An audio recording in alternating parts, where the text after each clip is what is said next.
Bagian ini akan membahas tentang konsep penciptaan dan peristiwa penting tentang Adam.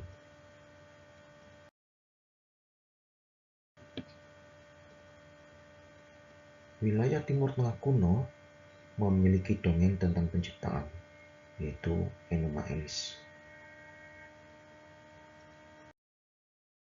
Dan kita akan menyaksikan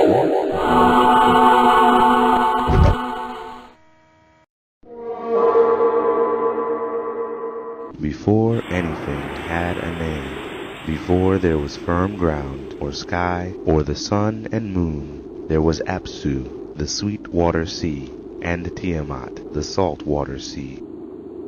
When these two seas mingled, they created the gods Lamu and Lahamu, who rose from the silt at the edge of the water. When Lamu and Lahamu joined, they created the great gods Anshar, Kishar, and Anu. From this generation of gods, there arose mighty Ea and his many brothers. Ea and his brothers were restless. They surged over the waters day and night. Neither Apsu nor Tiamat could get any rest. They tried to plead with the gods to tread softly, but powerful Ea didn't hear them. Apsu decided the only way to have some peace was to destroy Ea and his brothers. He began to plot their demise with some of the first-generation gods. But Ea heard of their plans and struck him down first. This began a war among the gods. Tiamat was furious that her mate was killed, and she began producing great and ferocious monsters to slay Ea and his brothers. She created poisonous dragons and demons and serpents. She created the viper, the sphinx, the lion, the mad dog, and scorpion man. The chief of them all was called Kingu. He led the army of Tiamat's monsters into heaven against Ea and his brothers to avenge Apsu's death.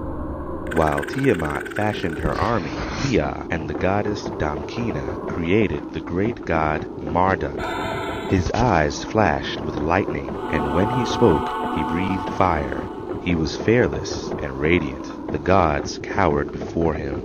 "You are the great sun," they cried. Ea and the gods told him of the advancing army. They needed his help to defeat them. "I will fight for you, but after the war is over, I shall rule the universe on high." The gods agreed. Marduk made ready for battle. He gathered the four winds to clear the path to Tiamat. Marduk burst out of the sky in his flaming chariot, pulled by his team Killer, Crusher, Unyielder, and Fleet. He held the royal scepter and ring covered in golden armor. He rode into battle bearing his bow and arrows and a mighty thunderbolt. Marduk was glorious to behold. He struck fear in the hearts of all Tiamat's brood. The sea waters of Tiamat swirled together and formed a vast and fearsome dragon. She opened her mouth wide to scream. Before she could utter a word, Marduk cast a hurricane into her mouth. She swallowed it, and the hurricane almost burst her apart from the inside. Before she could cast a single spell, Marduk let one of his arrows fly. It cut her neatly in half. Tiamat's monsters trembled as she died. Marduk raised half of her body to the heavens to form the sky, and the other half formed the earth. Marduk was victorious, and now the undisputed king of the universe. No one ever questioned his rule. He created the days of the year, the planets and their paths in the heavens, the stars and their constellations, and the moon and her moods. He became the sun and gave all the gods their responsibilities. After a time, he decided to create a creature that could serve the gods and bear the burden of hard work looking after the earth. Marduk first created a structure from bone, left over from the bones of the dead monsters from the war. Then he formed the flesh around it and breathed life into it. Man was given his name. He took up residence on the earth, while the gods ascended to heaven. Thus the gods were freed from eternal labor.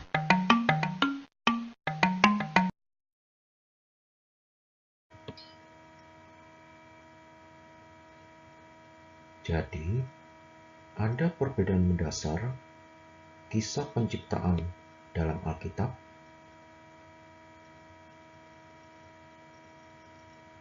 dan dalam dongeng Timur Tengah kuno.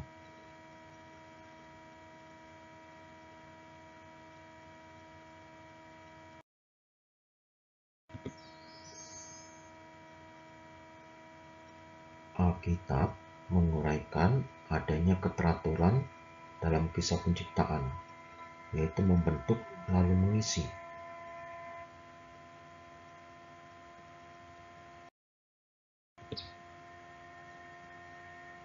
Ditemukan ada beberapa perbedaan kisah penciptaan dalam Kejadian 1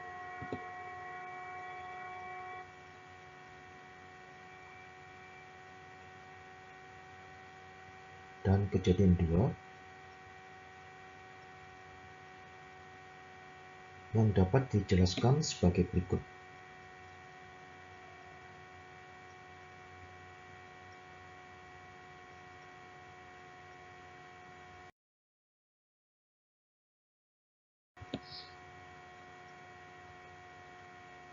Sekarang kita akan menelaah lebih lanjut aspek-aspek penting dalam penciptaan,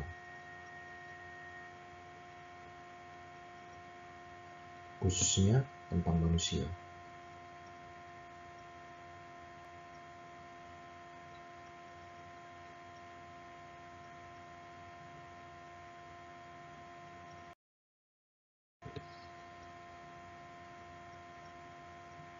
Ada beberapa aspek dalam perjanjian kerja antara Allah dan Adam yang perlu kita perhatikan, yaitu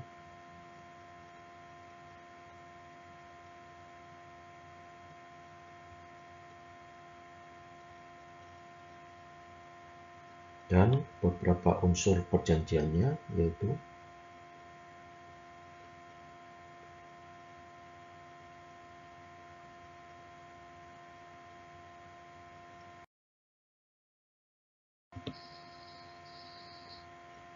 bentuk perjanjian kerja sendiri mengingatkan kita akan bentuk perjanjian maharaja dengan taklukannya yang dikenal sebagai suzerain vassal treaties, yaitu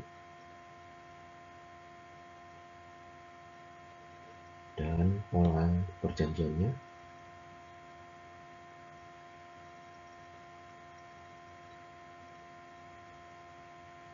Demikianlah kita mengakhiri pertemuan ini.